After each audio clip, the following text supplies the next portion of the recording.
ನೆರೆಹೊರೆಯವರ ಕಿರುಕುಳಕ್ಕೆ ಘೋರ ನಿರ್ಧಾರ. ತಾಯಿ ಸೇರಿ 5 ಸಹೋದರಿಯರ ಭೀಕರ ಹತ್ಯೆ. ಉತ್ತರ ಪ್ರದೇಶದಲ್ಲೊಂದು ಭೀಕರ ಘಟನೆ.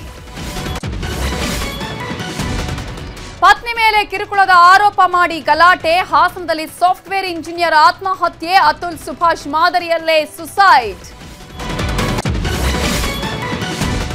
ಪ್ರಿಯಾಂಕ್ ಖರ್ಗೆ ರಾಜೀನಾಮೆ ಪಡೆಯಲ್ಲ, ಸಾಕ್ಷಿ ಇಲ್ಲ, ತನಿಖೆ ಆಗ್ಲಿ ಅಂದ್ರು ಸಿಎಂ ಸಿದ್ದರಾಮಯ್ಯ. ಬಿಜೆಪಿಯವರಿಗೂ ಸದ್ಬುದ್ಧಿ ಸಿಗಲಿ ಅಂತ ವ್ಯಂಗ್ಯ. ಆಪರೇಷನ್ ಬಳಿಕ ಶಿವಣ್ಣ ಮೊದಲ ಮಾತು. 30 ದಿನದಲ್ಲಿ ಮತ್ತೆ ಶೂಟಿಂಗಿಗೆ ಬರೋದಾಗಿ ವಿಶ್ವಾಸ. ಡಾಕ್ಟರ್ಸ್ಗೆ ಅಭಿಮಾನಿಗಳಿಗೂ ಧನ್ಯವಾದ. ಎಲ್ಲೆಲ್ಲೂ ಹೊಸ ವರ್ಷದ ಸಂಭ್ರಮ. ಧರ್ಮಸ್ಥಳ ಸೇರಿ ದೇಗುಲಗಳಲ್ಲಿ ಪೂಜೆ ಪುನಸ್ಕಾರ.